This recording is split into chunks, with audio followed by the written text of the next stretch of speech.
until I see your face, until I overflow.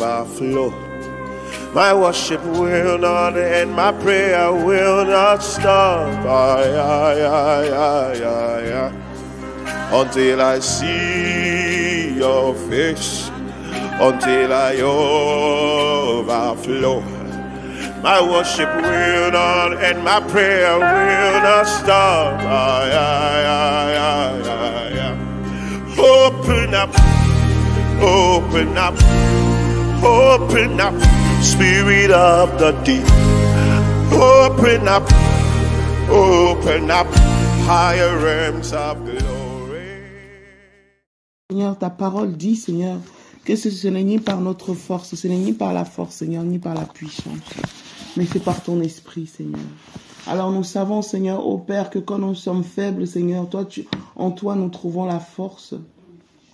Nous savons, Seigneur, ô Père, que quand, Seigneur, ô Père éternel, nous sommes épuisés, Seigneur, toi tu nous ressources, Seigneur. Merci Jésus, merci pour ce que tu es, merci pour ce que tu fais, Seigneur. Ô Père, nous avons besoin, Seigneur, de cette huile fraîche. Nous avons besoin, Seigneur, de ce feu, Seigneur, qui renouvelle. Nous avons besoin, Seigneur, ô Père, de cette restauration, Seigneur, mon roi. Merci pour tout ce que tu accomplis, Seigneur. Korabo Shabagadi Azet Eliatam. Alléluia.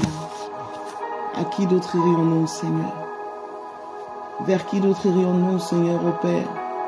Vers qui d'autre pouvons-nous crier, Seigneur, ô Dieu? C'est toi qui as la capacité, Seigneur, ô Père, de nous ressourcer. C'est toi qui as la capacité, Seigneur, de nous relever, Papa. C'est toi qui as la capacité de nous régénérer, Seigneur, ô Père. De redonner la vigueur à tout notre être, Seigneur, corps, âme et esprit, Seigneur. Seigneur, ô Père, voici pourquoi les disciples ont dit, à qui d'autre irions-nous? C'est toi qui as les paroles de la vie. Seigneur, à qui d'autre irions-nous, Seigneur? C'est toi qui as les paroles, Seigneur, ô Père, pour que nous puissions avoir cette vie, Seigneur, cette vie qui nous donne de tenir. Cette vie, Seigneur, ô Père, qui nous donne d'avancer. Cette vie, Seigneur, qui nous relève, Seigneur. Cette vie, Seigneur, ô Dieu, alléluia, qui nous rend inébranlables, Seigneur, malgré les vents, malgré les tempêtes, malgré les torrents qui se déchaînent. Oh Père, ce soir, Seigneur, cet après-midi, ce midi, Seigneur, oh Père, nous voulons crier miséricorde. Nous voulons crier miséricorde. Nous voulons crier miséricorde. Nous savons que notre Dieu est un Dieu de grâce. Seigneur, Père, nous savons, Seigneur, oh Père, que lorsque la barque était en train, Seigneur, oh Père, d'être frappée par la tempête, Seigneur, et que les flots se déchaînaient, Seigneur. Lorsque les disciples ont vu que la barque s'enfonçait de plus en plus, Seigneur, c'est sûr qu'ils ont dû essayer d'enlever l'eau par leur propre force. C'est sûr qu'ils ont dû essayer par leurs propres moyens, Seigneur. Mais ils n'y arrivaient pas, oh Dieu, parce qu'ils ont vu que la situation les dépassait. Mais toi, tu étais dans la barque. Mais toi, tu étais là, Seigneur, oh Père, et ils ont compris que tu étais la solution. Parce qu'eux, ils étaient limités, Seigneur, toi, tu étais la solution. Seigneur, ils n'avaient pas encore cette capacité, Seigneur, de calmer le vent. Mais toi, tu étais dans la barque. Alors ils ont dit, Maître, nous périssons. Seigneur, oui, tu as dit, gens de peu de foi. Mais Seigneur, oh Père, tu t'es levé, tu as calmé la tempête. Seigneur, il y a cet homme qui a dit, Seigneur, viens au secours de notre incrédulité. Seigneur, quand nous connaissons et que nous reconnaissons nos limites, Seigneur, oh Père, toi, tu te lèves toujours. Tu nous demandes de faire, Seigneur, mais lorsque nous sommes limités, nous savons que nous avons un secours que nous pouvons appeler.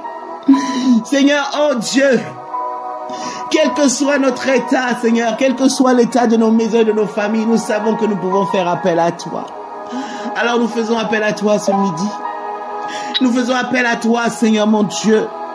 Nous prions que tu te lèves, Seigneur.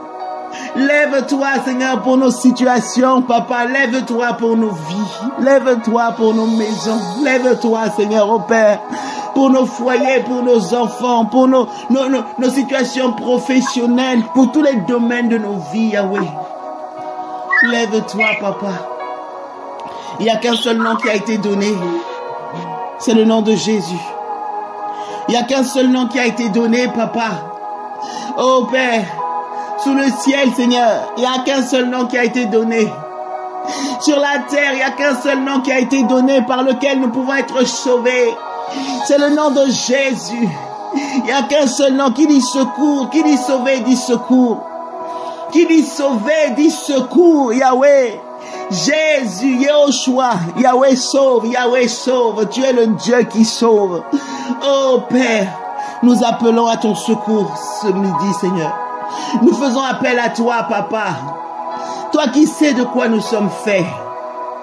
Toi qui connais, Seigneur, oh Père, de quoi nous sommes faits. Tu as dit que tu ne permettras pas que nous ayons des épreuves au-delà de nos forces. Alors, Seigneur, oh Père, nous venons devant toi.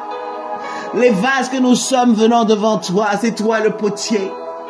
Oh Père, les enfants que nous sommes, les fils et les filles que nous sommes, nous venons devant notre Père.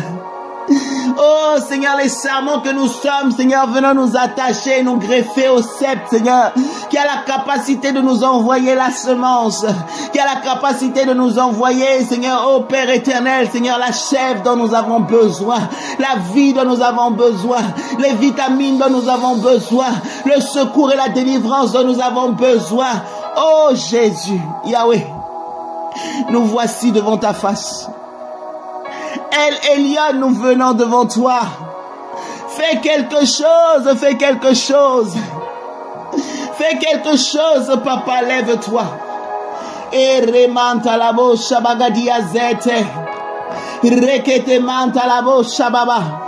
Tu as dit que tes brebis sont dans tes mains, Seigneur. Aucune ne s'égare.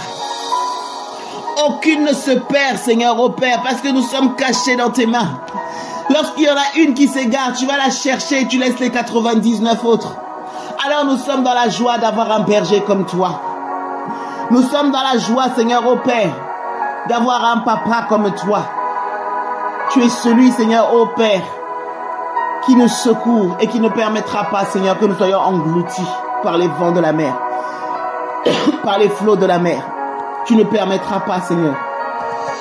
Korababababa sentelia karabo shata. Izeketelia tamantelia sukamantelia da. Reketebo shababa yezete. Yahweh, Yahweh Adonai. Merci Seigneur. Merci Père. Merci Seigneur. À qui d'autre irions-nous, Seigneur? Nous n'avons aucun autre secours. Nous n'avons aucun autre Seigneur. Irima antelia kabo shabadeziata. Rakata mantelia zusiete. Seigneur, fortifie, Seigneur, ton peuple. Fortifie ton peuple, Seigneur. Tu as dit que tu nous mets, Seigneur, au Père, comme des brebis. Nous sommes comme des brebis au milieu des loups. Nous sommes comme des brebis au milieu des loups, Seigneur. Et tu connais, Seigneur, au Père, la voracité des loups. Tu connais le danger que représente un loup, Seigneur, face à une brebis. Tu connais la force, Seigneur, d'un loup face à une brebis. Mais Seigneur, nous savons que toi, tu es le lion de la tribu de Juda et que tu es celui qui nous garde. Tu ne nous laisses pas orphelins. Tu ne nous laisses pas sans secours. Tu ne nous laisses pas, Seigneur, au Père, à notre propre sort. Tu sais qu'il y a le danger. Tu sais que l'ennemi rôde comme un lion rugissant. Tu sais qu'il forme des projets contre nos vies. Mais toi, Seigneur, au Père, tant que tu es avec nous, Seigneur, la source de vie, la source d'eau vive, oh, le Dieu Tout-Puissant. Alors, Seigneur, nous savons que nous ne craignons rien. Nous savons que nous ne craignons rien, Seigneur.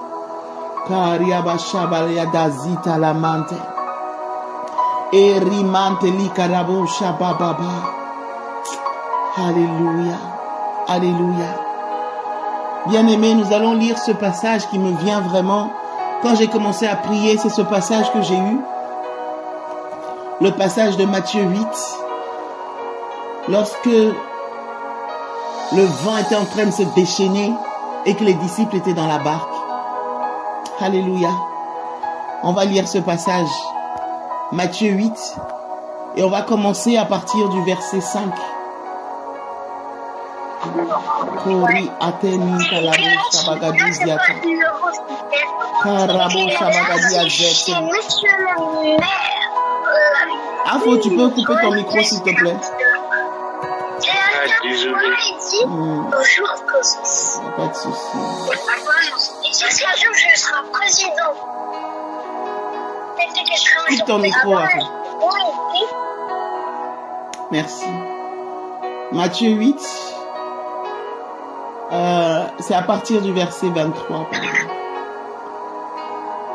Ko izama antelia karabo shabade zete. Aletima antalia karabo shatadia zete. Ikalu shavalia tima antelia rakata mazenteliata.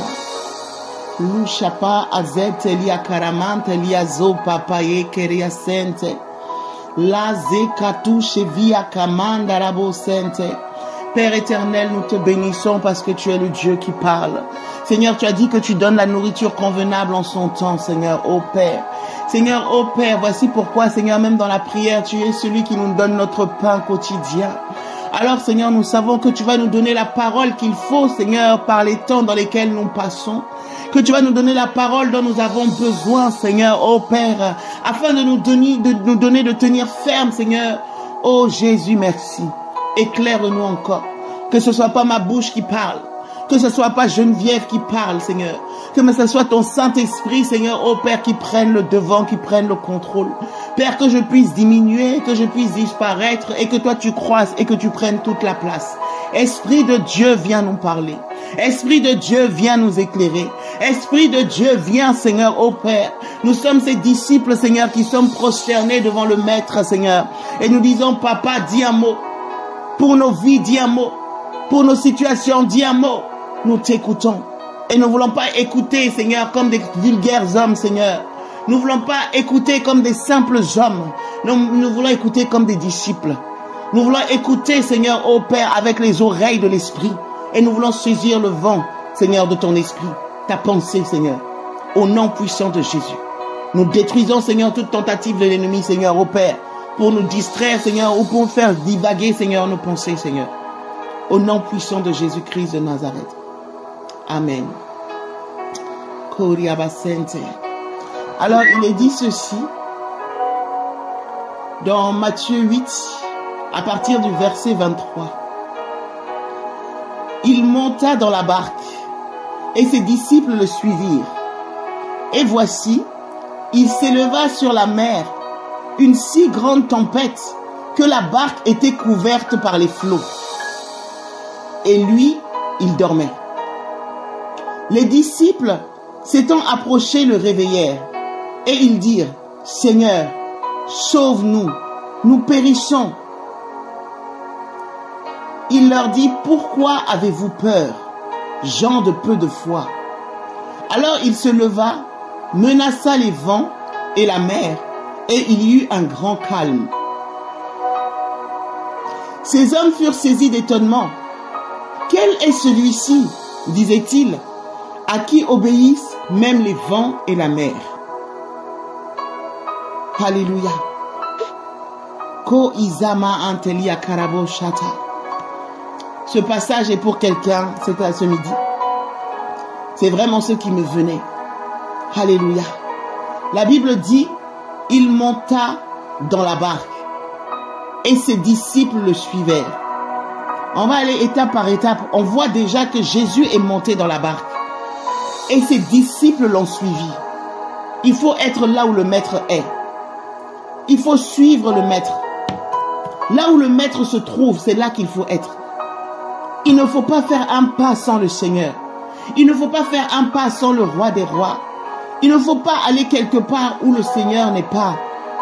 Il monta dans la barque et les disciples suivaient. Les disciples suivirent. Alléluia. Comme Moïse a compris, Moïse a dit au Seigneur, Père, Seigneur, si tu ne viens pas toi-même avec nous, nous n'irons pas.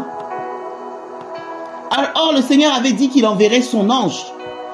Lorsque l'ange du Seigneur est avec quelqu'un, on se dit quand même, Seigneur, si ton ange est là, c'est bon, c'est que tu es là.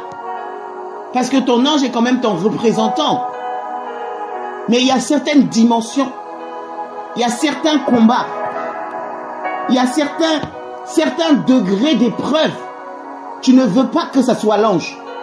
Tu ne veux pas que ça soit un représentant. Tu veux que ça soit le Seigneur des Seigneurs lui-même qui se lève. Tu veux que ça soit l'Éternel lui-même. Alléluia. Il y a certaines intensités d'épreuves. Tu ne t'attends pas à ce que ça soit l'homme qui est le messager.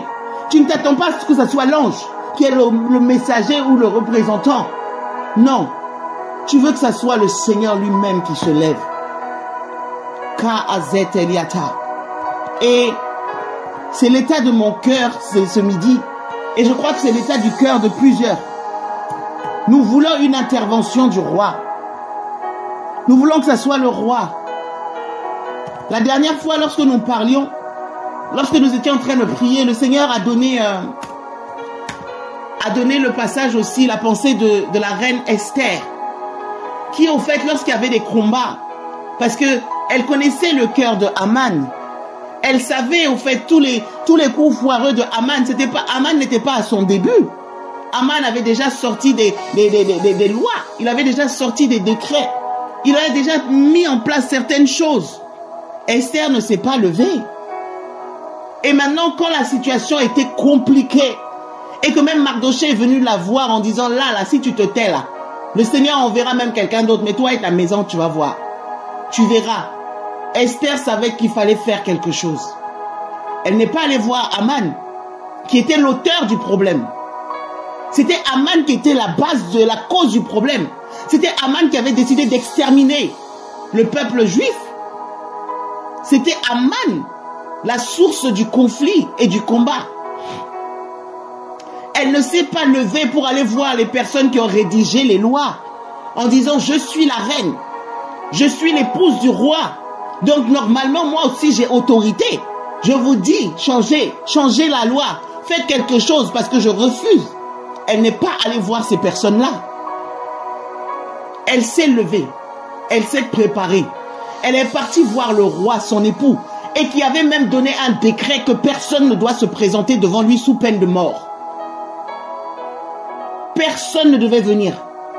Mais elle a compris que la solution n'était pas auprès d'Haman. La solution n'était même pas auprès de ceux qui ont rédigé. La solution n'était même pas d'aller alerter le peuple. La solution était d'aller voir le roi. Il y a certains combats où il n'y a que le roi qui peut intervenir. Il y a certains combats où il n'y a que le roi qui peut se lever. Face à cette situation, les disciples, ils ont vu les flots de la mer. Ils ont vu les situations et ils ont compris que la solution était de réveiller le Seigneur. La situation, la solution, c'était de réveiller Jésus. Alléluia. Mais Jésus était dans la barque. Ils ont suivi le maître. Sache que si tu suis le maître, si le Seigneur te donne des directives, si c'est Jésus qui gère ta vie, quels que soient les vents qui peuvent se déchaîner, quels que soient les flots et les tempêtes qui peuvent se déchaîner, parce que Jésus est dans la barque, tu ne périras pas. Tu ne périras pas. Je veux le dire à quelqu'un, tu ne périras pas. Le problème aurait été si tu étais monté dans une barque. Si tu étais monté dans une barque autre que celle où le Seigneur était, là tu peux te faire du souci. Là il aurait fallu vraiment invoquer sérieusement le Seigneur pour qu'il puisse venir être dans ta barque. Mais tu l'as suivi. Tu as décidé de faire du Seigneur la principale de tes préoccupations, de son royaume et de sa justice. Tu as décidé que toi et ta maison, vous servirez l'Éternel. Tu as décidé d'être une habitation du Dieu vivant. Tu as décidé d'être l'ambassadrice de Christ, l'ambassadeur de Christ. Tu as décidé d'être la lumière qui reflète la gloire de Dieu. Tu as décidé que la parole de Dieu sera propagée au travers de toi et de ta vie. Alors, parce que tu ne veux plus paraître, tu veux que là où tu es, que ce soit Christ qui paraisse. Donc là où tu es, là où le Seigneur aussi est, tu suis le Maître. Même si tu n'as pas envie de faire quelque chose, mais parce qu'il est ton Dieu, parce qu'il est ton Seigneur, tu fais taire ta chair, tu fais taire ta volonté, tu fais taire ton orgueil, tu fais taire tes désirs, tu fais taire ce que toi, ton moi là, et tu dis Seigneur, prends le devant, prends le contrôle. Parce que je sais que ce que tu ferais, tu feras mieux que moi. Ce que tu diras mieux que moi. Moi, je peux essayer, mais je peux me tromper. Moi, je peux essayer, mais je peux échouer. Mais si je le fais avec toi, alors la victoire est assurée. Alors là où le maître est, je veux le suivre. Là où le Seigneur marche, je veux le suivre. Ko Izama Anteliata. Voilà pourquoi il est dit que le Seigneur, David avait tellement compris, qu'il a dit que le Seigneur, au fait, l'Éternel, il est une lampe à ses pieds, une lumière sur son sentier. Jésus est la lampe. Il est celui qui est là. Donc il nous montre où sont nos pas. Il nous montre l'état de notre pied, l'état du sol. Mais il nous montre aussi le chemin à suivre. Il est le chemin. Il a dit, je suis le chemin. Alléluia. Je suis le bon chemin. Le Seigneur, il est le chemin, la vérité et la vie. Et quand tu marches sur ce chemin, cette lumière sur ton sentier, peu importe les loups, peu importe la taille des Goliaths, peu importe les montagnes qui se lèvent et qui se dressent, peu importe la profondeur de la mer Rouge, peu importe, il est celui qui a la capacité, peu importe la taille de la vallée où on peut voir les ossements desséchés, peu importe le nombre de décrets et de lois que les Haman ont pu signer contre nos vies et contre nos âmes, tant que nous marchons sur ce sentier, nous savons que le Seigneur est avec nous et nous sommes avec lui et qu'il nous gardera. Alléluia. Et ces hommes étaient des hommes quand même. Parmi eux, il y avait des gens qui étaient expérimentés dans la mer. Il y avait des gens comme Pierre, Simon. Il y avait son frère. Il y avait ses frères qui étaient avec lui. Ils connaissaient la mer. C'était des hommes qui étaient des pêcheurs. Ils étaient pêcheurs de métier. Ils avaient l'habitude de connaître les vents. Ils connaissaient, ce n'était pas leur première tempête. Ils connaissaient l'état de la mer. Ils connaissaient certainement les stratégies. Si le vent souffle par là, il faut tourner par-ci. Si le vent va dans ce sens, il faut pencher la barque de cette manière. Il faut pagailler de cette manière. Il faut ramer plutôt dans ce sens-là. Ah, si l'eau commence à rentrer, il faut plutôt faire de telle manière. Il faut renverser l'eau à telle cadence. Ils avaient de l'expérience. C'était pas des hommes qui ont surgi de nulle part. C'est pas quelqu'un comme Geneviève que tu mets dans la barque alors qu'elle n'a jamais été dans une barque. Non. C'était des hommes d'expérience qui savaient à quoi ils avaient affaire. Ce n'était pas la première fois qu'ils montaient dans une barque. Ce n'était pas la première fois qu'ils marchaient, qu'ils faisaient des trajets ensemble. Et ils n'étaient pas à leur première tempête. Alléluia. Mais la Bible dit au verset 24, « Et voici, il s'éleva sur la mer une si grande tempête. » Une si grande tempête. Oh, je vais vous dire, il y a tempête et tempête. Il y a tempête et tempête. Peut-être que hier, tu as eu la victoire sur certaines situations et sur certains combats. Mais parfois, le Seigneur va nous permettre. Parfois, l'ennemi va susciter une tempête qui dépasse celle que tu as connue jusque-là. L'ennemi peut se lever et susciter un vent qui est au-delà de toutes celles que tu as encore, que tu as tout ce que tu as déjà traversé. L'ennemi peut susciter une situation qui est là pour te déstabiliser. Toi, tu as un objectif, tu as un projet, tu as un chemin que tu veux suivre. L'ennemi va susciter un vent. L'ennemi suscite un vent. Même ce matin, au fait, lorsque Papa Emmanuel a commencé à poser la question, il prend le soin de demander l'état de chaque personne. Comment tu vas? Individuellement.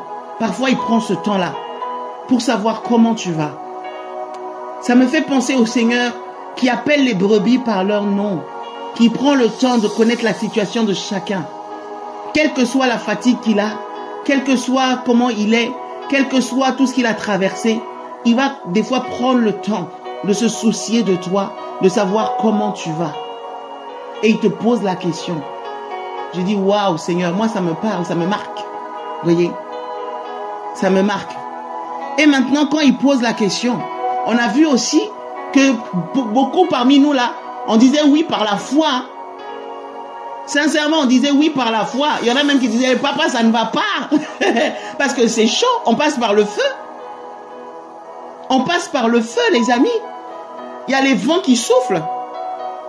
Il y a les vents qui soufflent. Il y a des fois où tu as envie de faire comme cette femme-là qui a dit tout va bien. Mais le tout va bien là, il y a des fois où même dire le tout va bien là, c'est compliqué. Hein? Là, elle dit, ah Seigneur, ça ne va pas, c'est chaud. Viens, sauve, c'est compliqué. Et ce matin, c'était ça que moi je voyais. Il demande à l'un, ça va, papa, là, c'est compliqué. Là, ça va, oh, c'est chaud. On te demande, toi-même, tu commences à dire, bon, là, ça va. Et après, il te pose une question bien précise. Tu rigoles parce que toi-même, tu sais que c'est chaud. Vous voyez? C'est les vents. Ce sont les vents qui se déchaînent. Ce sont les vents qui soufflent. Alléluia. Mais la bonne nouvelle, c'est que nous avons suivi le Maître. La bonne nouvelle, c'est que nous suivons le Seigneur. La bonne nouvelle, c'est que nous suivons la direction que nous montre le Père. Alléluia. Alors même s'il se lève une si grande tempête, quel que soit le degré d'onction que tu as, quelles que soient tes années de conversion, tes années dans le Seigneur, il y a des tempêtes qui ne regardent pas à cela. Hein. Il y a des vents qui ne regardent pas à cela. Là, la profession de Pierre ne pouvait pas le sauver. L'expérience de Simon-Pierre ne pouvait pas le sauver. Ses frères, le temps qu'ils ont passé en tant que pêcheurs spécialisés, connaissant toutes les stratégies de la pêche, le vent, là, la tempête, là, ne pouvait pas, voilà, ils n'étaient pas rassurés face à cette tempête. Vous voyez, quelles que soient nos années, nos maturités, le temps que nous avons fait dans le Seigneur, des fois, il y a des situations où tu te trouves quand même, tu trouves que non, là, c'est corsé. Là, c'est fort. Là, c'est intense. Là, j'ai essayé.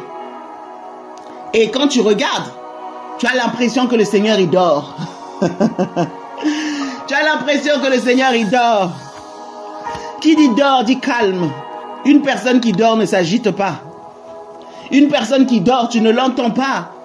Il ne bouge pas. Il est là comme ça. Et toi, tu attends qu'il se lève. Tu attends qu'il vienne. Et que de sa main, là, il dit, comme tempête, allez, ça y est, c'est fini. Tu attends. Rien. Tu attends. Il est où le Maître? Pourtant, nous savons qu'il est dans la barque, il est monté avec nous. Pourquoi ne fait-il rien? Pourquoi ne se lève-t-il pas? Et quand tu regardes, tu as l'impression que le Maître, il dort. Or, la Bible dit que celui qui garde Israël ne sommeille ni ne dort. Des fois, dans ta vie, dans ta situation, dans tes combats, tu cherches la main du Seigneur et tu as l'impression qu'elle n'est pas là. Il y a des domaines où tu attendais que le Seigneur intervienne. Et ça ne se passe pas comme tu voulais, au fait. Ça ne se passe pas comme tu attendais. Et tu dis, mais Seigneur, tu es où? Seigneur, tu es où? Ne vois-tu pas la situation? Ne vois-tu pas? Et le pire, c'est que Seigneur, je t'ai suivi. Je ne suis pas rentré moi-même dans une barque comme ça, que j'ai choisi 1, 2, 3 barques, je rentre là. Non. J'ai vu le Maître monter, je suis monté. J'ai vu le Maître s'asseoir, je me suis assise. J'ai vu le Maître se lever, alors je fais comme lui. Et en plus, j'ai de l'expérience. En plus, je sais, j'ai des connaissances. Je ne démarre pas de nulle part. Tu as dit, vous connaîtrez la vérité vous rendra libre. J'ai quand même un petit bagage, même si, voilà, il y a encore à parfaire, je connais un peu. Mais face à cette situation, ma connaissance là est très limitée. Face à cette situation, mon savoir là a des limites. Mon savoir-faire est limité. Et Seigneur, pourtant, j'ai l'impression que tu n'agis pas. J'ai l'impression que ta main ne s'est pas levée pour ça. Vous voyez? Et quand c'est comme ça, qu'est-ce qu'ils ont fait? Qu'est-ce que les disciples ont fait? Ils ne sont pas restés silencieux. Vous voyez?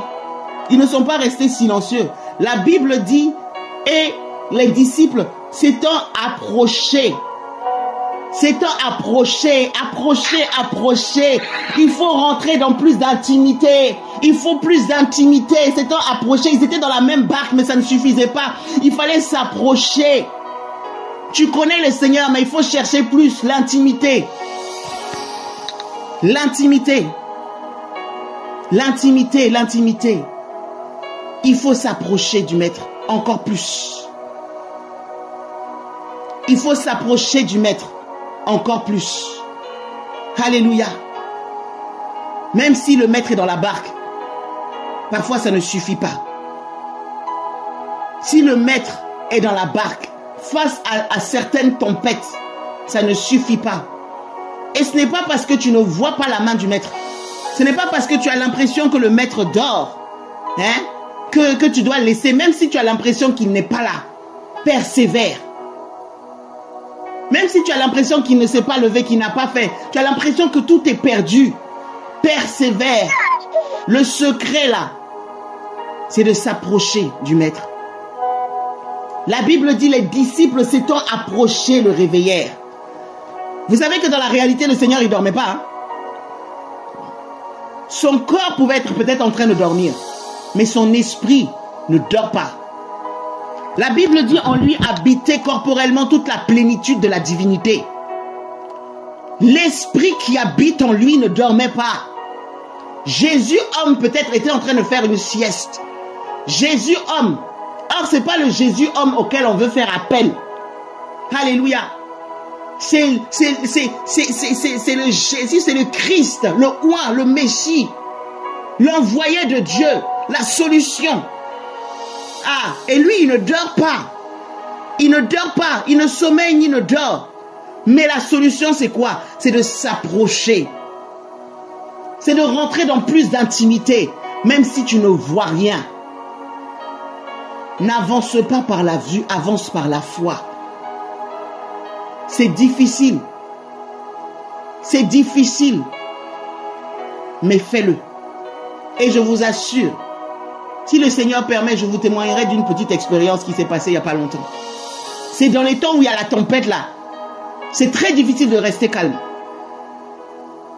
Dans les temps où il y a les vents qui se déchaînent là. C'est très difficile d'avoir la tête bien, d'avoir les idées claires. Parce que quand un vent souffle, même ton corps commence à tanguer. La barque tangue. Ça va dans tous les sens. Le vent souffle par là. Les flots s'agitent par ici. Et l'eau rentre par là. Et tu es là et tout. Et tu essayes même de t'asseoir, de ne pas être éjecté de la barque. Et c'est là qu'il faut rester, qu'il faut avoir les idées bien en place. Est-ce que vous voyez à quel point il faut avancer contre les vents et marées, contre-courant, à contre-courant? C'est facile d'être tranquillement posé devant le roi quand tout va bien. C'est facile d'être là, de dire « Oh Seigneur, je te loue, je t'adore » quand tout se passe comme tu as prévu. Mais bien aimé, dans une situation où tu vois la mort devant ta tête, dans une situation où tu vois que l'ennemi a décidé d'en finir avec toi, dans une situation où tu vois que tous ceux qui t'entourent, là, tes compagnons de service, ne peuvent pas te sauver. Pierre, il était entouré d'autres disciples. Ils étaient tous disciples. Il n'est pas dit qu'il y avait un étranger qui était avec eux dans la barque. Hein. Ils avaient tous reçu le pouvoir de guérir, de chasser les démons, de ressusciter les morts. Ils avaient tous reçu. Ils avaient tous une autorité. Ils étaient tous connus comme étant disciples de Christ. Mais là, ces hommes-là ont dit, nous périssons. Nous périssons. Tu peux être entouré de frères et sœurs. Tu peux être entouré d'hommes ouins qui sont établis, de femmes ouins qui sont établies. Mais je vous assure, il y a certaines tempêtes. Il faut l'intimité avec le Père. Il y a certaines tempêtes, il faut venir toi-même fléchir les genoux devant le roi. Il y a certaines tempêtes, il ne faut pas aller voir les gens qui ont le mandat. Sans les mépriser, hein, parce qu'ils sont importants. Ils sont importants dans ta vie. Mais comprenez ce que je veux dire. On dit, il s'éleva une si grande tempête. Il y a certaines tempêtes. Il faut que ce soit toi-même qui aille devant le maître. Alléluia.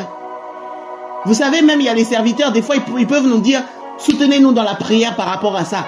Priez par rapport à ça. Mais eux-mêmes, ils savent que face à certaines situations, il faut qu'eux-mêmes, ils aillent dans la chambre haute. Il faut qu'ils aillent devant le Père. L'église peut prier, mais eux-mêmes. Voyez? L'église était en train de prier quand Paul et Silas étaient en prison. L'église était en intercession. L'église était en train de crier au Seigneur, surtout qu'il y a un disciple, un apôtre qui avait déjà été exécuté. Donc là, ils ont compris que non, il fallait sérieusement se lever dans l'intensité de la prière. Mais Paul et Silas, ils ont adoré eux-mêmes. Ils ne se sont pas appuyés juste sur la prière et l'intercession de l'église. Hein. Eux-mêmes, ils se sont levés, ils ont prié, ils ont adoré. Le temps est venu, face au combat, face au vent que chacun d'entre nous traversons. Il faut que nous intensifions dans notre intimité avec le Seigneur. Il faut que nous intensifions dans notre intimité avec le Père. Il faut que nous intensifions. Alléluia. La présence des frères et sœurs, c'est important, c'est utile.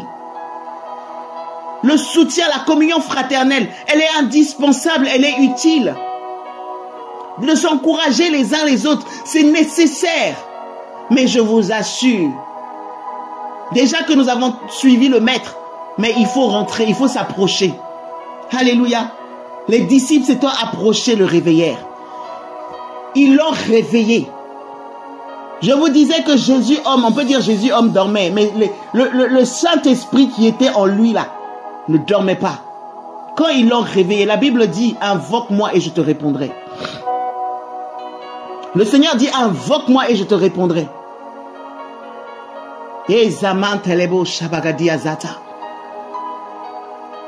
Vous savez, et je pense que plusieurs sont comme moi. Il y a certains combats où tu as prié, voilà, tu as prié. Mais des fois, quand il y a certains vents qui te chauffent là, la prière n'est pas la même. Hein? Quand il y a certains combats que tu traverses, certains vents là, ne serait-ce que l'exemple, quand le Seigneur demande à une personne de dormir, tu es fatigué, tu as une journée difficile, tu te dis, oh Seigneur, vraiment là, hey papa, vraiment, je vais te prier demain. Donc, ou bien tu fais une courte prière, mais tu sens que tu n'as pas fait vraiment le ce où tu devais, l'intensité dans laquelle tu devais rentrer, tu n'es pas rentré. Tu dors. Le Seigneur te regarde. Il y a un démon qui se lève là, qui vient juste te chauffer un peu, te chatouiller. Là, tu te lèves, tu bombardes comme tu n'as jamais bombardé. Là, tu envoies le feu, tu envoies les mitraillettes, tu envoies les bazookas, tu envoies le sang, tu envoies le nom de Jésus. En tout cas, tout l'arsenal que tu as là, tu bombardes en même temps. Et c'est là que tu te retrouves à faire des prières que toi-même, tu n'avais pas initialement prévu de faire. Vous voyez? Il y a certains combats, le Seigneur permet. Parce que si il ne permet pas là, on ne va pas s'approcher comme on devrait s'approcher. Vous voyez? On ne va pas s'approcher comme on devrait. Des fois, Dieu permet. Hein. La Bible dit qu'il permet l'épreuve. Quand on regarde, l'apôtre Paul, il a dit, hein, il n'y a aucune épreuve qui ne soit humaine. Si le Seigneur permet l'épreuve. Donc ça veut dire que des fois, Dieu permet l'épreuve. Des fois, Dieu permet. Je suis sûr que quand Jésus est rentré dans cette barque, il savait que la tempête allait venir. Il savait que le vent allait se lever. Il savait que cette grande tempête, il aurait pu attendre. Parce que c'est le maître. Il pouvait dire, reposons-nous un peu, nous allons partir après. Il aurait pu dire, non, mais prenons plutôt telle direction. C'est au moment où la tempête va se déchaîner, le Seigneur s'est dit, ah, c'est l'heure. Les amis, montons dans la barque. Montons dans la barque. Et à l'heure où la tempête va souffler, lui-même, il s'installe confortablement et il dort. Ah. Oh Seigneur. Le vent que tu traverses là, le combat là, le Seigneur le savait déjà. Ce feu par lequel tu passes, le Seigneur il le savait déjà. L'épreuve que tu traverses, le Seigneur il le savait déjà. Il le savait. Il a permis. Comme la Bible dit que le Seigneur permet l'épreuve. On aurait voulu être épargné, mais il a permis. Maintenant qu'il permet, maintenant tu dis Seigneur, où es-tu? Il est confortablement assis sur son trône et il te regarde. Il te regarde. Et tu dis, mais Seigneur, tu es où? Papa, ça chauffe. Yahweh, c'est compliqué, hein? Là, je sens que même si j'ai guéri des malades hier, là, même si j'ai encouragé hier, même si j'ai fait ceci hier, aujourd'hui, là, aujourd'hui, c'est aujourd'hui. Là, papa, si tu fais pas quelque chose, je crois que c'est chaud. Tu vois? Mais la solution n'est pas juste de crier.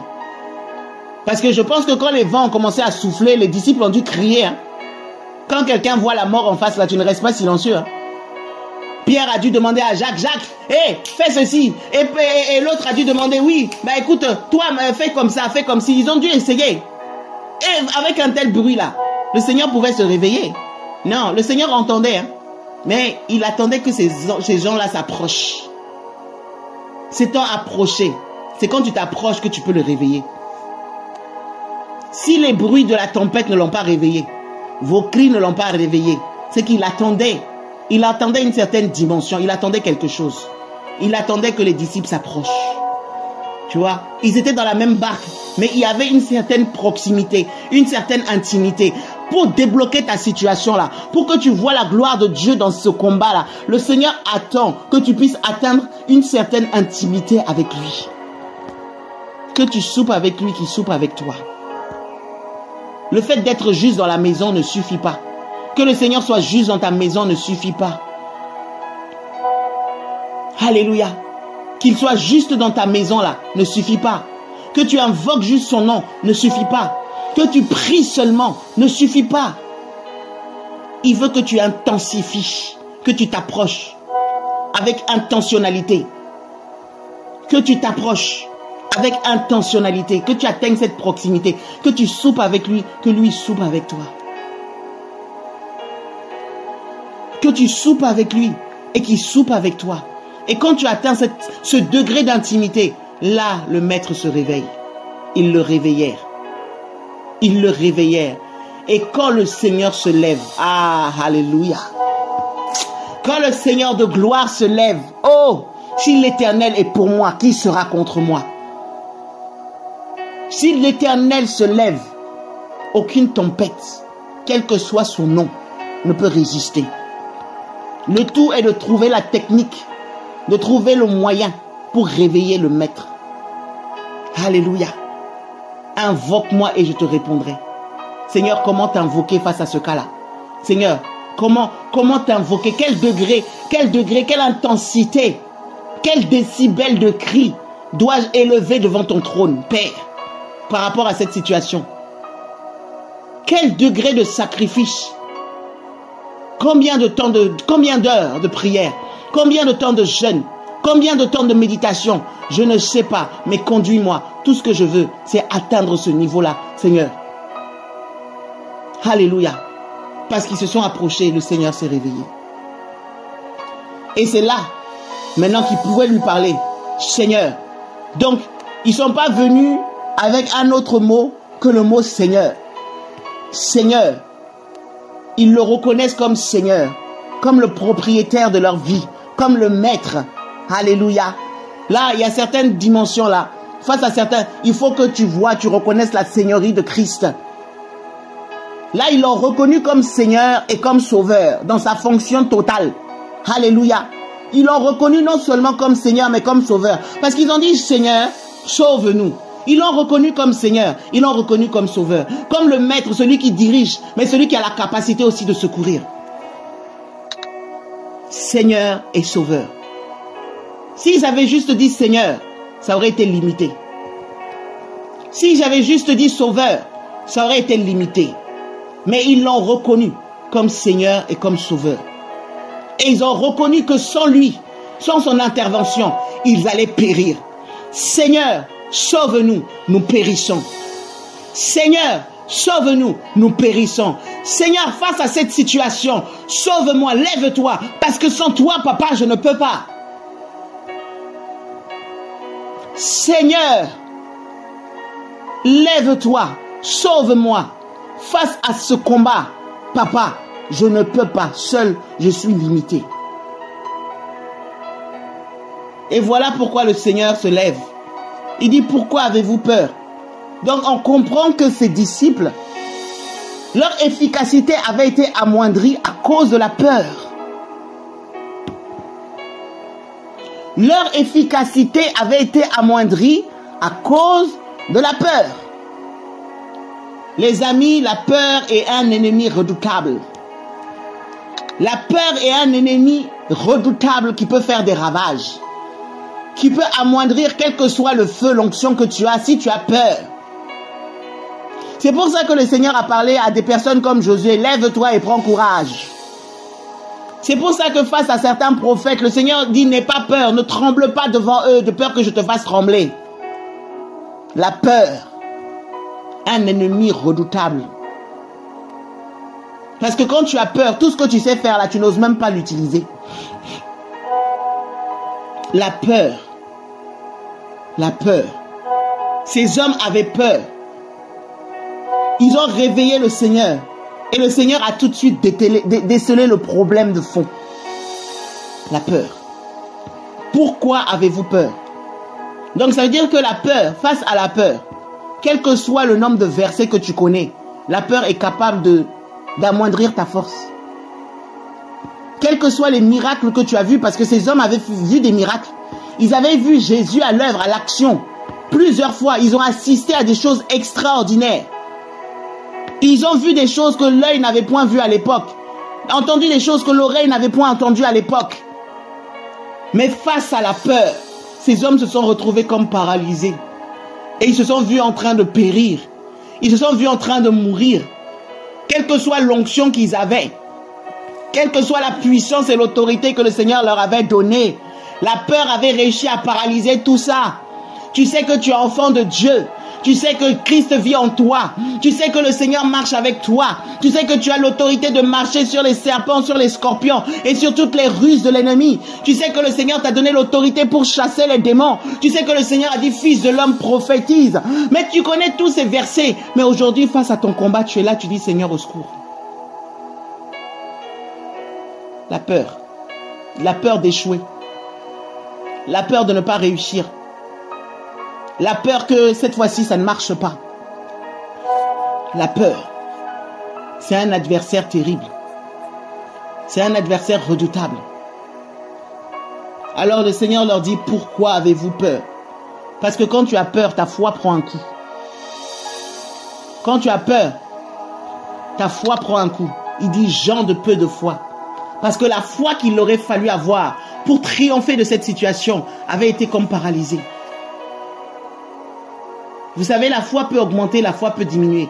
C'est comme si la peur vient, elle enveloppe toute la foi que tu as, elle la compresse pour la réduire, pour la rendre petite, pour qu'elle ne puisse pas se déployer. Vous voyez, c'est ça la peur, c'est ce que fait la peur. Quand la peur vient, le doute rentre. Quand le doute rentre, l'assurance s'en va.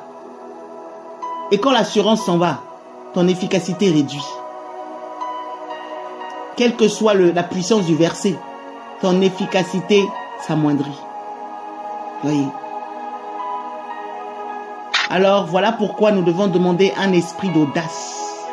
Les disciples, lorsqu'ils étaient persécutés, ils ont dit, Seigneur, donne à tes serviteurs d'annoncer l'évangile avec audace, avec hardiesse, avec zèle, avec courage. Ils ont compris que la peur là ne devait pas rentrer au milieu d'eux. Ils ont compris que la peur là ne devait pas trouver sa place au milieu d'eux.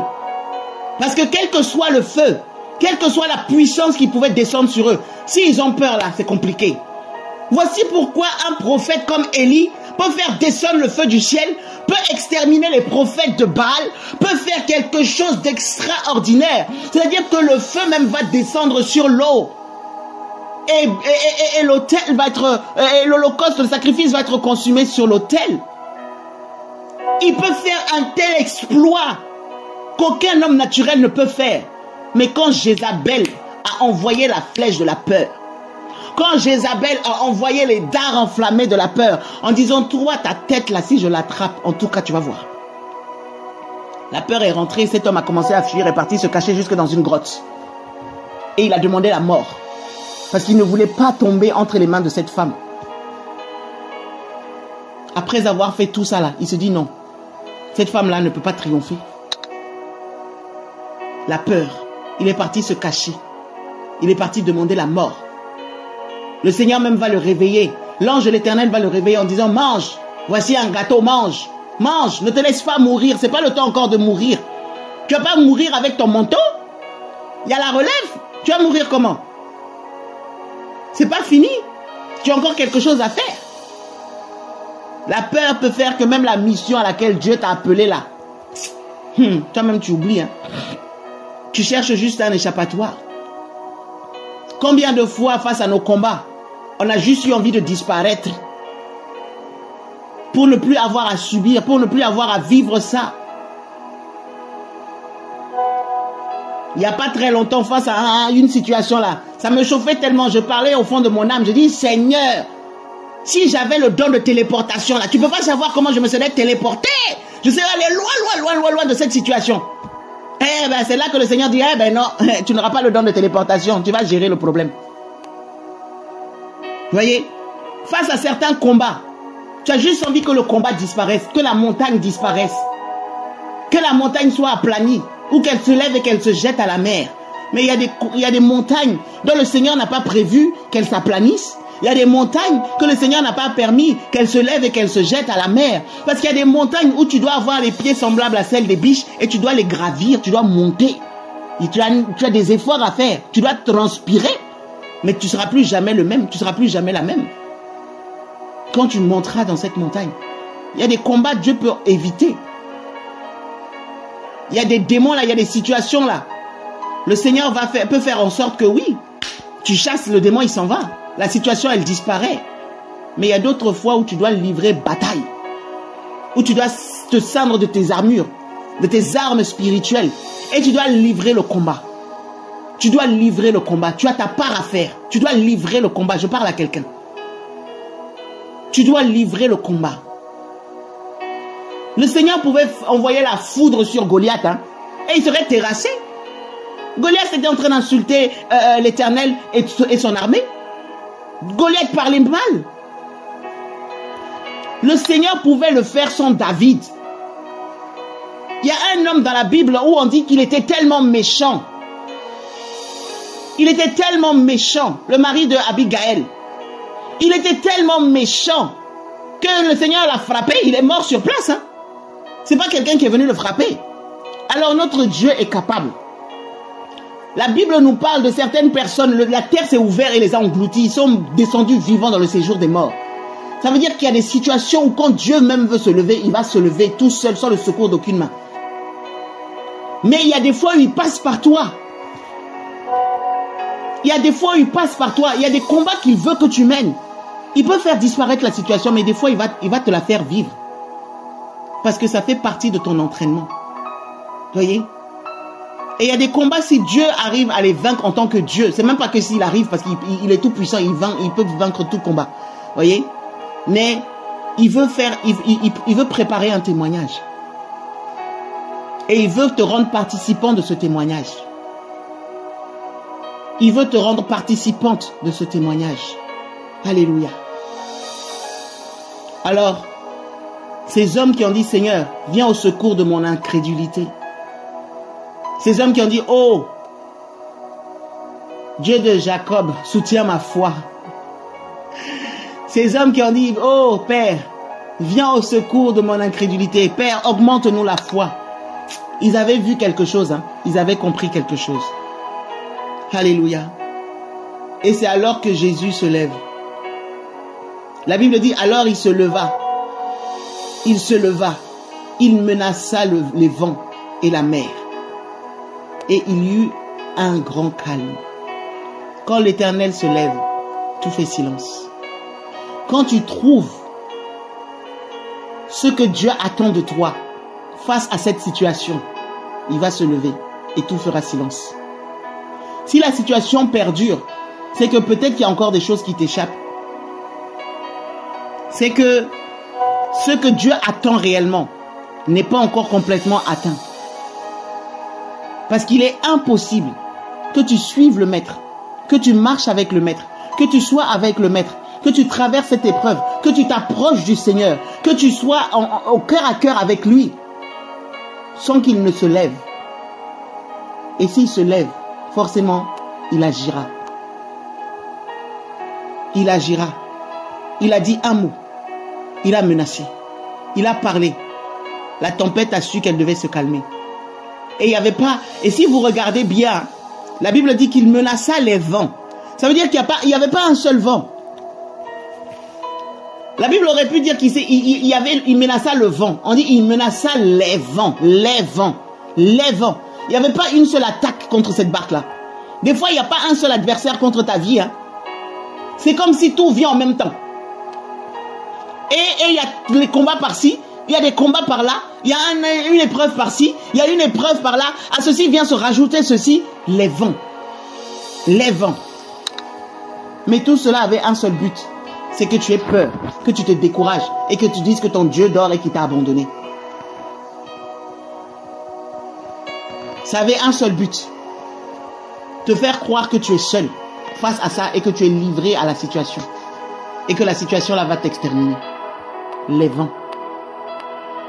Vous savez qu'il y a des fois où le monde des ténèbres, ils savent que eux seuls là, ils ne peuvent pas triompher.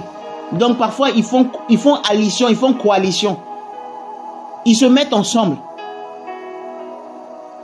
Ils se mettent ensemble pour essayer d'avoir un enfant de Dieu. Il y a tel démon qui va essayer de collaborer, même s'ils ne sont pas dans le même truc là, ils vont collaborer ensemble pour essayer d'atteindre l'enfant de Dieu. Mais nous avons un Père, quelle que soit leur coalition.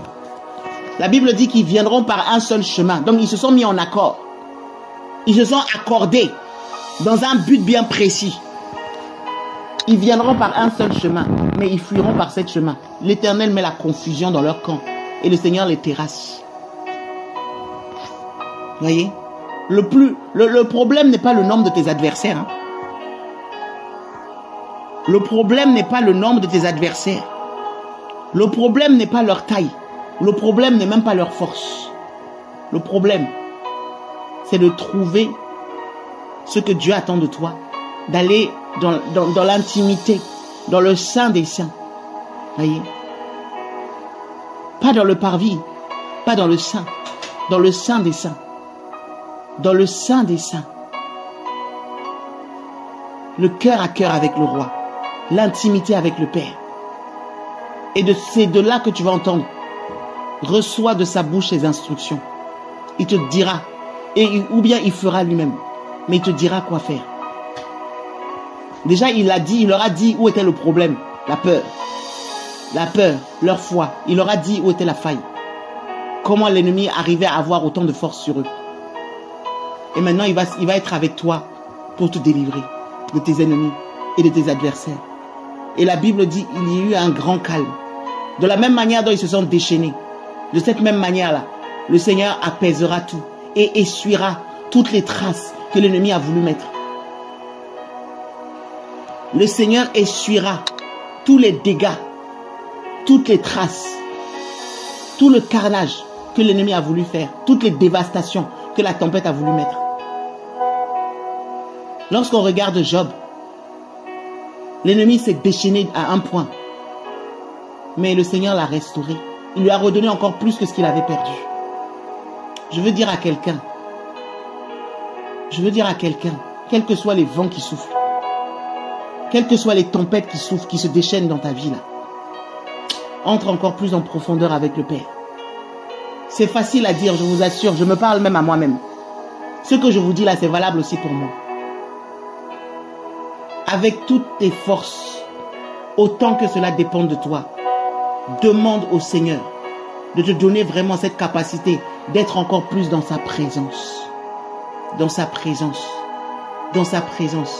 Il n'y a pas longtemps, il y a un serviteur de Dieu qui était en train de nous donner des conseils et des enseignements. Il nous a dit, il faut que vous entriez dans une dimension où votre corps fait quelque chose et votre esprit fait autre chose. C'est-à-dire que pendant que tu travailles, pendant que tu fais la vaisselle, pendant que tu es en train de conduire, pendant que tu fais quelque chose, ton esprit, l'esprit qui est en toi, parce que tu es spirituel avant tout. Tu es le chauffeur dans une voiture. Donc l'esprit, ton esprit est capable de parler au Père. Ton esprit est capable de prier. Ton esprit est capable de faire quelque chose qui est dissocié à ce que ton corps fait. Quand tu fais la vaisselle, ton esprit n'a pas besoin de venir faire la vaisselle avec toi. Quand tu es en train de conduire, ton esprit n'a pas besoin de conduire aussi avec toi. Ton esprit peut être en prière. Ton esprit peut être en train de sonder les mystères de la parole. Être en train d'échanger avec le Saint-Esprit. Être en train d'adorer, être en train de louer. Voyez? Et c'est ça, en fait.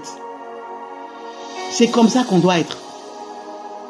Donc, pendant que tu fais quelque chose, parce qu'en tant que femme, ou même, il n'y a pas que les femmes qui sont occupées, mais les hommes sont occupés, mais on sait en tant que femme, toutes les charges que nous avons, nos réalités. Des fois, tu as l'impression que 24 heures dans une journée, c'est pas assez. Tu te lèves, tu te couches, le temps passe, mais tu n'as même pas le temps de tout faire.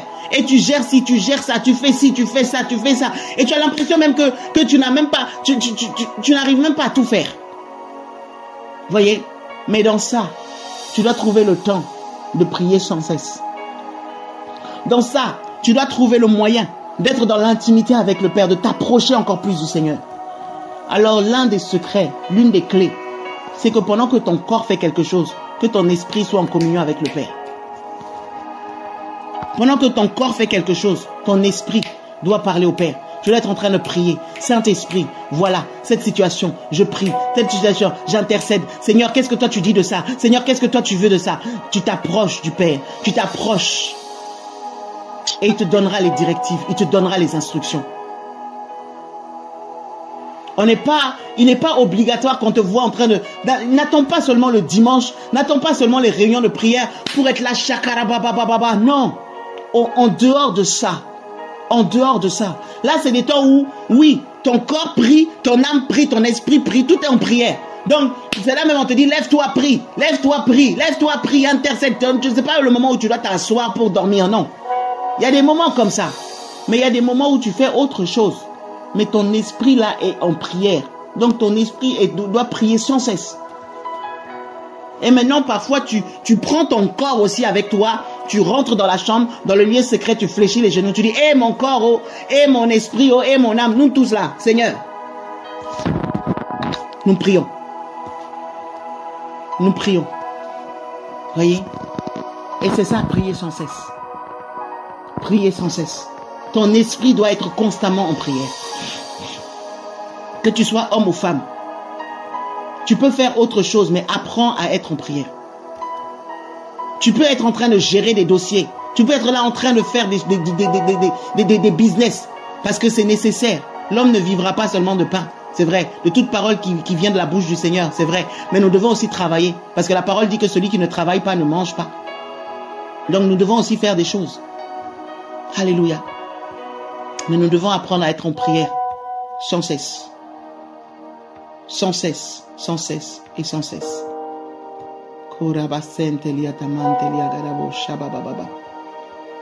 Alléluia. Et c'est ça. Alors que nul ne se décourage et nous avançons. Que nul ne se décourage et nous avançons. Ce calme qui est écrit dans Matthieu 26, nous allons le voir et nous voulons le voir. Nous voulons le voir et nous allons le voir dans nos vies. Que ce calme apparaisse.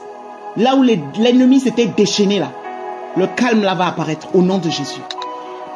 Là où les flots de la mer s'étaient déchaînés, le calme là va apparaître au nom de Jésus. Quel que soit le nombre de vents, le calme là va apparaître au nom de Jésus. Nous le déclarons et nous le prophétisons. Au nom puissant de Jésus. Ces vents-là, ces tempêtes-là ne vont pas nous engloutir. Ça ne sera pas pour la mort. Ça sera pour un témoignage puissant. Jusqu'aujourd'hui, nous prenons ce passage que les disciples ont vécu. Et ça donne foi à notre foi. Alors ton témoignage viendra de ce que le Seigneur va se glorifier dans cette épreuve. Et la Bible dit que ces hommes furent saisis d'étonnement. Vous savez, des fois, quand le Seigneur se lève là, il fait ce que tu attendais. Hein. Ce que tu l'as demandé, il fait. Mais toi-même là, je sais pas, tu étais dans un état où la situation te dépassait tellement que quand il fait, toi-même, tu es choqué. Parce que je pense que quand ils ont dit là, nous périssions, ils se voyaient déjà périr. Ils se voyaient déjà périr au fait. Donc, il y a eu un tel calme. Il y a eu un tel contraste entre ce qu'ils vivaient et ce qui arrivait. Que eux-mêmes, ils étaient saisis d'étonnement. Des hommes qui se sont levés. Des hommes qui sont allés réveiller le maître. Qui ont dit, maître, voici, voilà, fais quelque chose, nous périssons. Le maître fait. Et voici qu'ils sont choqués. Mais parfois, nous sommes comme ça. Des fois, nous sommes comme ça. Le Seigneur peut faire au-delà de ce que nous pensons, imaginons. Parce que parfois, notre foi est limitée. Parfois, notre foi est limitée. Et lui, il se glorifie au-delà. Alléluia. Et maintenant, ils disent, ah, quel est celui-ci? Pourtant, ils l'ont appelé Seigneur. Quel est celui-ci? Pourtant, ils l'ont appelé Maître. Quel est celui-ci? Pourtant, ils l'ont appelé Sauveur. Quel est celui-ci? Pourtant, ils l'ont appelé Seigneur et Maître. Nous périssons, c'est toi qui as la solution. C'est toi qui as la capacité. Mais quand il a fait, on dit, quel est celui-ci? On n'a pas fini de connaître le Seigneur. Nous n'avons pas fini encore de le découvrir. Il est tellement grand, il est tellement puissant que les cieux des cieux ne peuvent le contenir, ni contenir sa grandeur. On n'a pas fini de le découvrir encore. L'éternité ne suffirait pas. Voilà pourquoi les 24 vieillards même se prosternent et jettent leur couronne. Depuis des myriades et des myriades et des myriades d'années, ils ne finissent pas.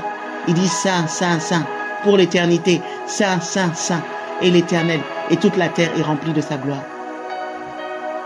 Saint, Saint, Saint. Il découvre une facette de sa sainteté. Il découvre une dimension de sa sainteté. Il découvre une dimension de son excellence, de sa puissance, de sa bonté, de sa beauté, de sa gloire. Il découvre. Mais chaque fois qu'ils le regardent encore, ils disent « Ah non, on n'avait pas encore vu ça ». Ils se prosternent, ils jettent leur couronne. Pour qu'un vieillard jette sa couronne, un homme d'expérience, un homme qui a vécu, un homme quand même qui connaît. On dit un vieillard. C'est que quand même, il connaît des choses, il a vécu, il a une expérience. Mais qu'un vieillard se prosterne, jette sa couronne, c'est qu'il est dépassé. C'est qu'il est dépassé. Et ces êtres-là, c'est pas que quelqu'un les oblige, c'est pas qu'ils se forcent, c'est pas qu'ils le font de peur que le Seigneur les frappe. C'est que quand ils contemplent sa gloire, quand ils contemplent sa gloire, quand ils contemplent qui il est, quand leurs yeux se posent sur le roi des rois, le Seigneur des seigneurs, l'Éternel des armées, l'ancien des jours, celui qui est, qui était et qui vient, qui est assis sur le trône, quand leurs yeux se posent, eux-mêmes ils disent, ah non, nous ne pouvons pas rester comme ça. Nous devons nous lever et nous prosterner, nous jeter et jeter notre couronne, parce qu'il est trop. Il est au-delà de ce que nous pouvons penser ou imaginer. Voilà pourquoi quand le Seigneur, quand tu l'adores, quand tu vois réellement, tes yeux voient qui il est, tu dis, mais qui est celui-là? Tu peux le connaître, mais quand il se révèle encore à toi, tu dis, mais qui est celui-là? Hey, je croyais le connaître, mais je me rends compte que je ne le connais pas. Hey, je croyais l'avoir découvert, mais je me rends compte que je n'ai pas encore vu, je n'ai pas encore complètement découvert. Ah, je savais qu'il était Dieu, mais je ne savais pas qu'il était aussi Dieu. Je savais qu'il était puissant, mais je n'avais pas encore compris à quel point il pouvait être puissant. Qui est celui-là? Quand Dieu se révèle à toi, quand Dieu se révèle à toi, et ils ont vu que celui-ci, il est au-delà de ce qu'ils pouvaient penser ou imaginer. Ils savaient qu'il pouvait faire quelque chose. Mais là, c'est compliqué. Là, c'est compliqué. Ils ont vu que le vent lui obéisse. Les vents lui obéissent. Les mers lui obéissent. Les vents et les mers lui obéissent. La création, au son de sa voix, tout fait silence. Au son de sa voix, tout fait silence. La Bible dit tout genou fléchit et toute langue confesse que Jésus-Christ est Seigneur. Ta situation fléchira les genoux pour dire que Jésus-Christ est Seigneur. Tes combats fléchiront et fléchissent les genoux pour dire que Jésus est Seigneur. Même les démons savent que Dieu est Dieu, que Dieu existe, et ils tremblent. Ils tremblent. Alléluia. Alors cet après-midi, nous disons Seigneur, Sauveur, sauve face à cette situation. Et nous voulons nous approcher plus de toi. Nous voulons encore plus te découvrir. Nous voulons encore plus avoir la révélation de qui tu es, Yahweh. Ah oui. Que les vents, que les tempêtes ne nous poussent pas à mener des regards inquiets et à nous arrêter sur le fait que oui, on n'a pas vu ta main, on ne t'a pas vu nous secourir et croire que tu dors et rester là. Non, nous voulons plus de toi. Nous voulons aller plus loin avec toi. Nous voulons plus de toi, Seigneur. Alléluia.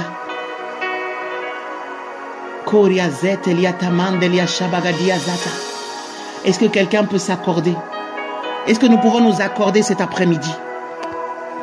Est-ce que nous pouvons associer nos voix? La Bible dit que ce que nous lions sur la terre est lié au ciel. Ce que nous délions sur la terre est délié au ciel. Nous allons nous accorder. Nous allons nous accorder. La Bible dit, invoque-moi et je te répondrai. Là où tout seul là tu essayais, tu bataillais, tu n'arrivais pas. Là où tout seul là tu étais là en train d'essayer de combattre, mais tu te sentais envahi par la situation. Les disciples se sont mis en accord et ils sont allés réveiller le maître. Ils se sont approchés. Alors nous nous accordons et nous nous approchons du maître. Nous nous accordons et nous nous approchons du Saint des Saints. Nous nous accordons et nous nous approchons du roi. La Bible dit, et l'église et l'épouse disent, viens. Nous disons, Seigneur, viens. Eh Karabo Shamandelia Santa, Rekebe Santa Lia Shaka. Nous nous accordons. Oh non, Jézabel ne triomphera pas de nous. Ces situations ne vont pas triompher de nous. Ces tempêtes ne vont pas triompher de nous. Les ennemis, les adversaires qui en veulent à nos âmes ne vont pas triompher de nous. Ces découragements ne vont pas triompher de nous. Cette peur ne va pas triompher de nous. Au nom puissant de Jésus. Eh Riakamanda Labo Shatakadia Zete. Nous savons que nous avons un Sauveur, nous savons que nous avons un Seigneur, même si nous sommes limités, même si notre foi a pris un coup, mais nous savons que nous pouvons venir à lui. Venons avec assurance et plaidons devant le trône de la grâce. Seigneur, qu'aucun ne périsse, qu'aucun d'entre nous ne périsse, qu'aucun d'entre nous ne se décourage, qu'aucun d'entre nous ne se décourage. Qu'aucun d'entre nous ne se voit englouti par les flots de la mer, par les puissances des tempêtes. Aucun. Jésus, sauve. Sauve.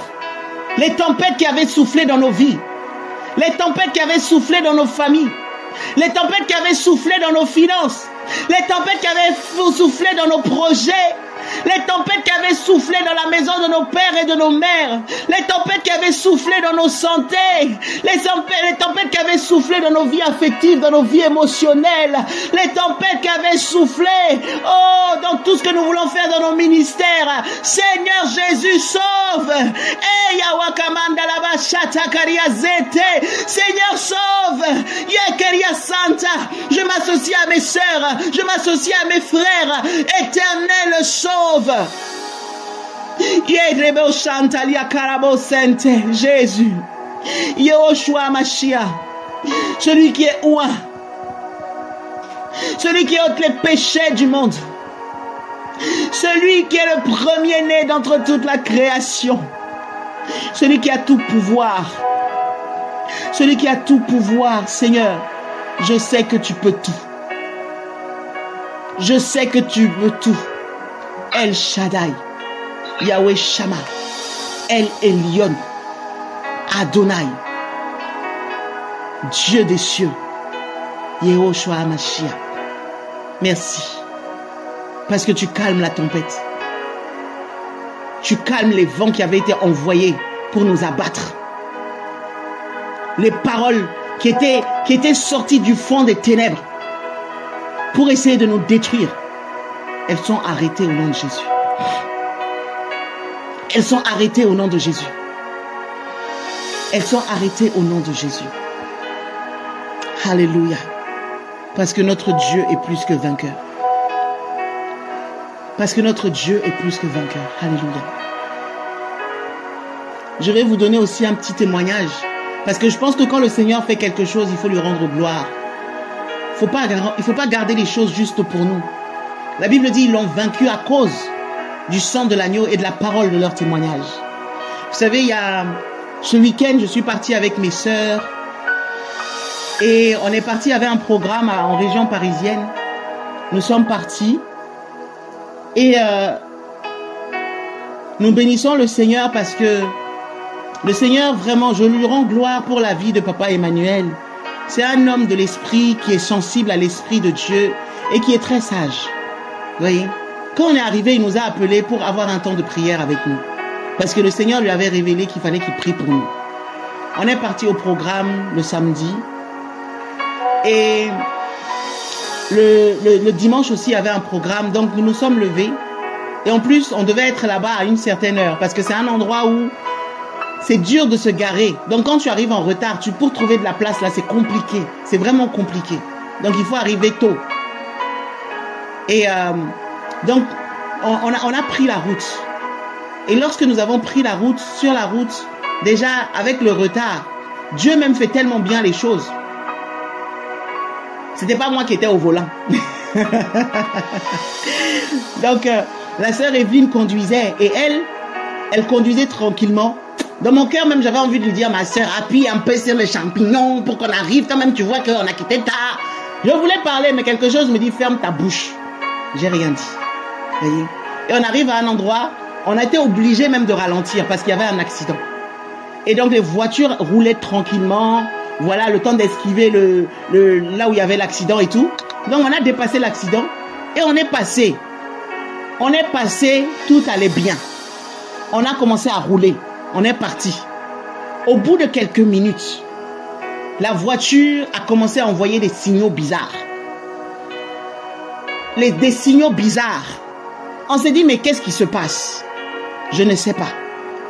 Evelyne me dit, je sais pas, il y a un truc qui s'allumait, le voyant s'est allumé. Et la voiture commençait à faire un bruit.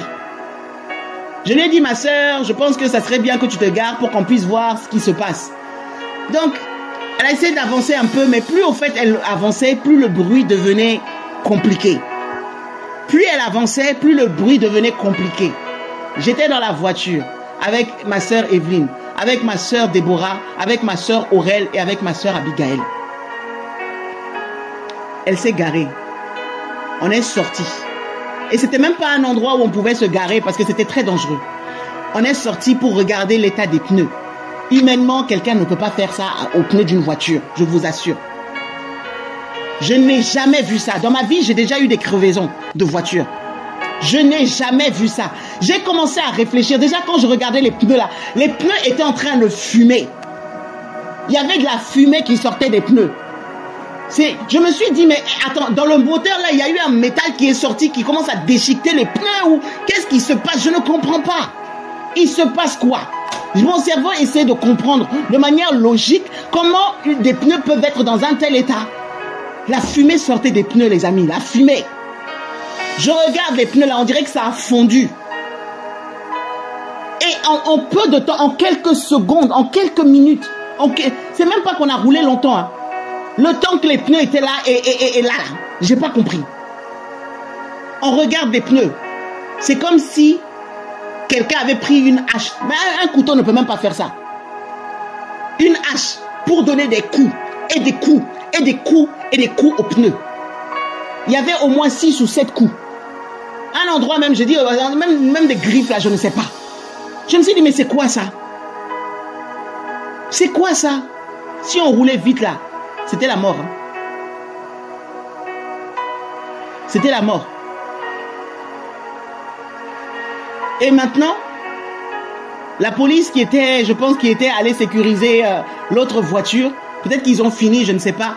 Il y a la police qui est arrivée derrière nous et qui nous voit là où on est. Donc ils ont regardé, ils ont compris le problème. Ils disent, mais vous ne pouvez pas rester ici parce que là, c'est très dangereux. On va vous escorter. Comme les pneus sont déjà fatigués là, on va vous escorter. Allez-y devant là. On va vous mettre sur la bande d'arrêt d'urgence. Au moins, vous serez un petit peu à l'abri. Un petit peu, ça serait mieux. Et déjà en France, il y a une loi qui dit qu'on n'a pas le droit d'être en panne sur l'autoroute. Donc je ne sais pas cette loi-là, comme si on faisait exprès d'être en panne. Mais normalement, tu n'as pas le droit d'être en panne et de rester là. Il faut trouver une solution, appeler le dépanneur, faire quelque chose. Mais tu ne peux pas juste arrêter, dire que la voiture est en panne et attendre. C'est interdit. Et donc, on était là comme ça. Ils nous ont laissés là-bas. Et je pense que tout le monde était dans un état second.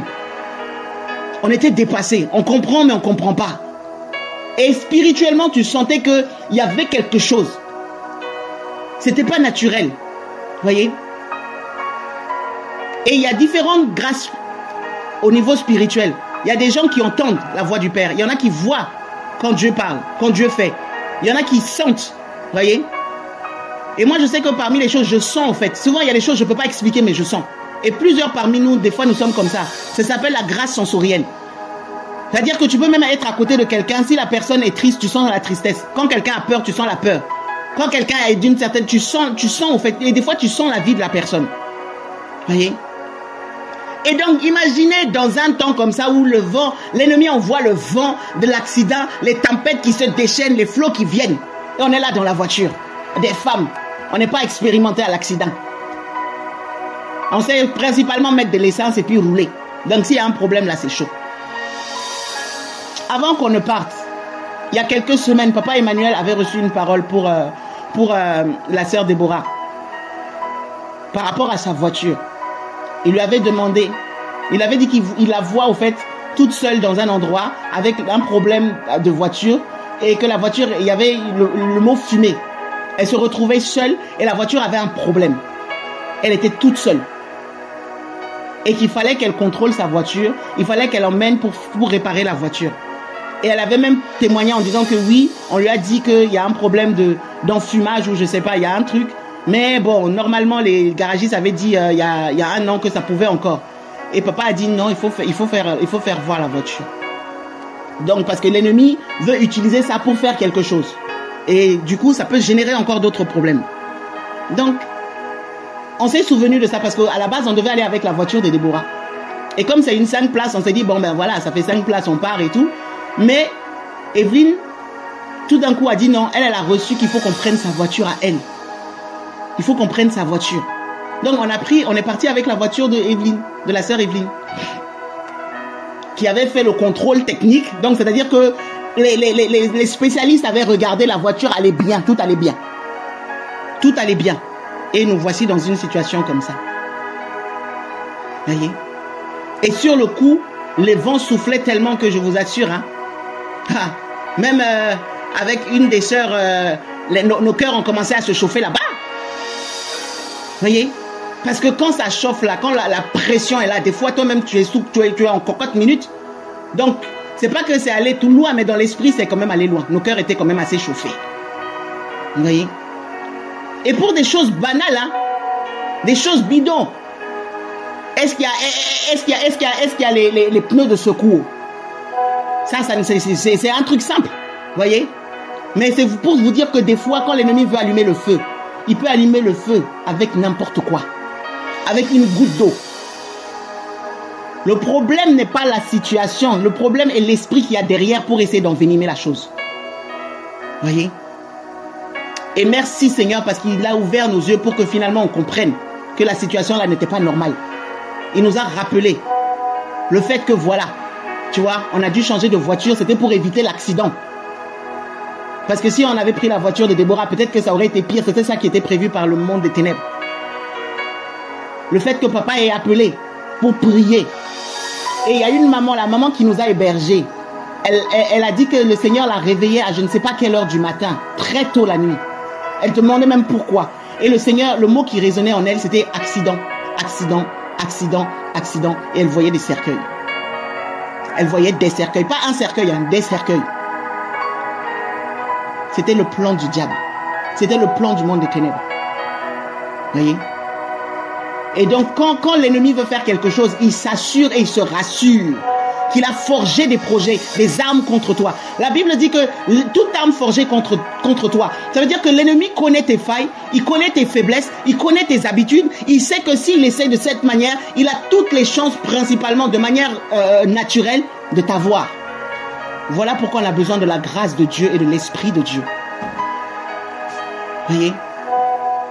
Et donc, oui, il y a eu un coût financier, il a fallu réparer les pneus. Mais derrière, on était vivante. Et on s'en est sorti. On est parti. Voyez?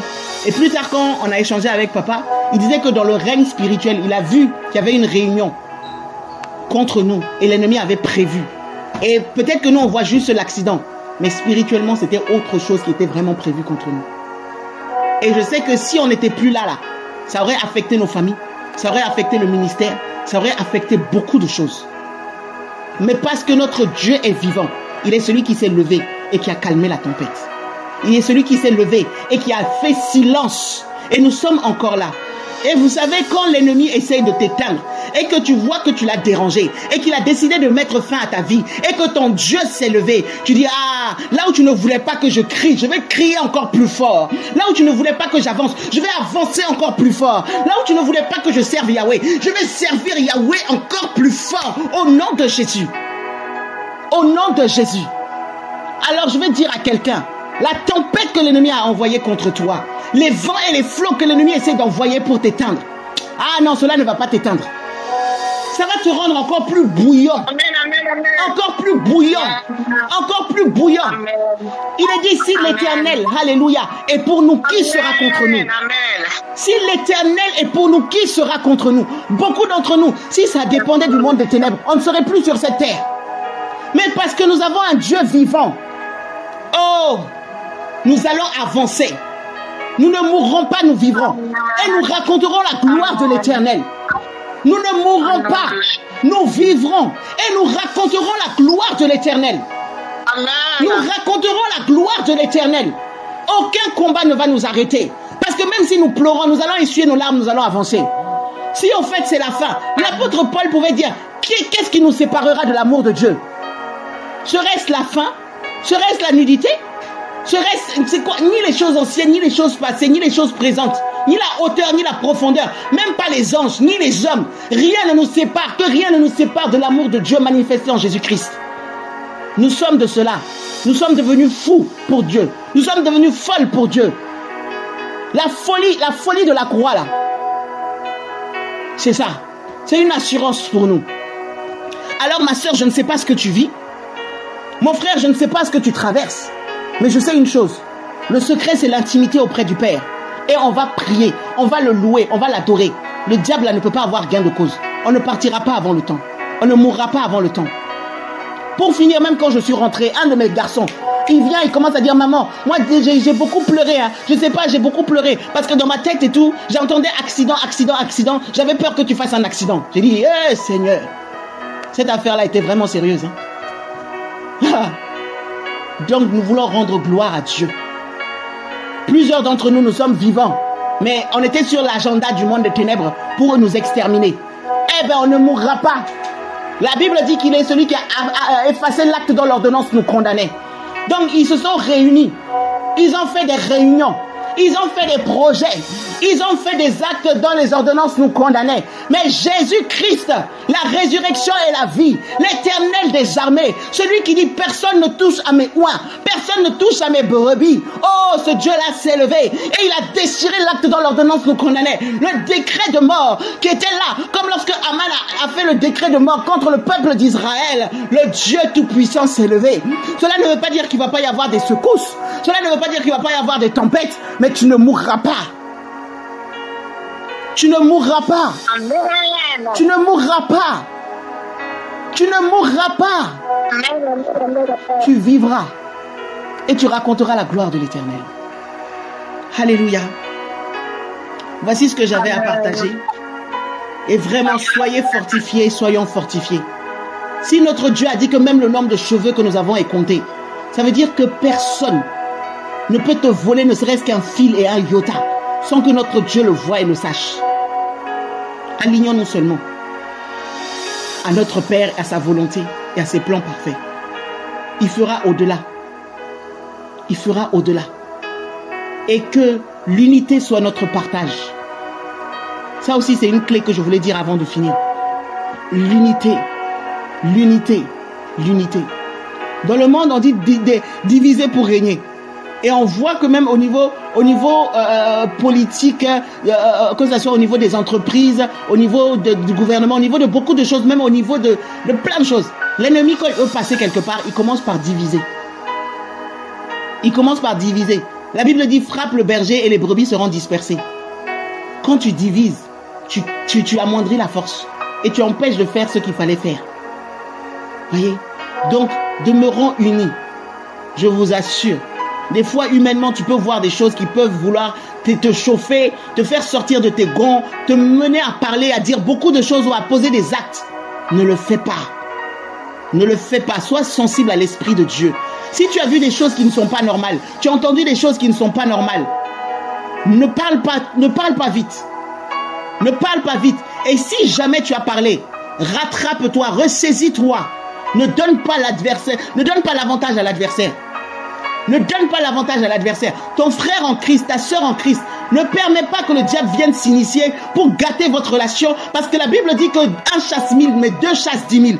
Si tu te sépares avec elle, si tu te sépares avec lui, là où tu es censé chasser 10 000, tu vas avoir 1000 sur ta tête. 10 000, la Bible dit 10 000. On est plus que 2. On est plus que 3. Alors le diable sait que pour pouvoir régner là, pour pouvoir nous avoir, il faut d'abord nous disperser. Il faut déjà voir que cette situation-là, oh ça c'est pas normal, lui pourquoi il a fait ça, elle se prend pour qui, et puis lui tu m'as fait comme ça, et je suis fâché, et je ne parle pas, et lui c'est pas mon problème, et voilà Seigneur, moi je servirai de... Non, recherchez la paix avec tous.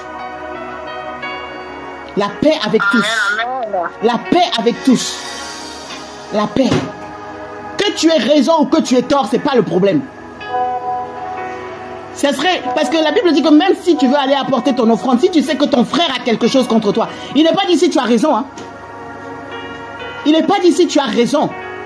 Devant le Seigneur, il ne cherche pas à ce que tu aies raison ou ce qui est tort. Il veut que sa loi soit, sa parole soit pratiquée.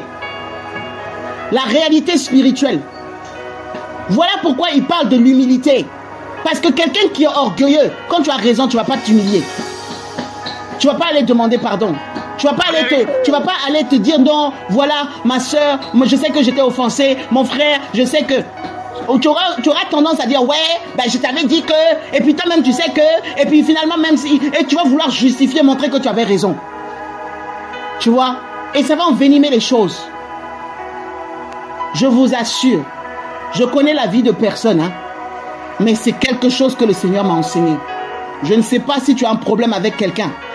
Si tu as quelque chose avec quelqu'un, il t'a fait souffrir, elle t'a fait souffrir.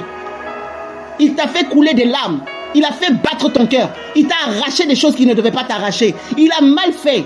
Il n'a pas raison, c'est vrai. Mais autant que cela dépend de toi, ne laisse pas l'ennemi utiliser ça. Spirituellement, la Bible dit que c'est comme si on amassait du charbon ardent. Les gens qui te maudissent là, bénis-les. Les gens qui te font la guerre là, fais-leur du bien. À plus forte raison, ton frère et ta soeur en Christ. Ça ne veut pas dire après que ceux qui te font du mal, tu dois aller t'asseoir, manger avec eux matin, midi, soir. Mais il y a une arme spirituelle que le Seigneur te donne. C'est-à-dire, tu fais ta part. Tu recherches la paix. Va demander pardon. S'il parle, il ne comprend pas, c'est pas grave. Toi, spirituellement, tu as posé le pas.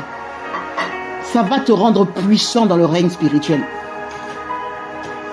Ça va te rendre puissant dans le règne spirituel. Ça va faire que ce que l'ennemi voulait utiliser contre toi, ça sera nul et sans effet. Alléluia. En tout cas, soyez bénis et on continue à avancer. Et amen. Je dis amen, amen, amen et amen. Amen.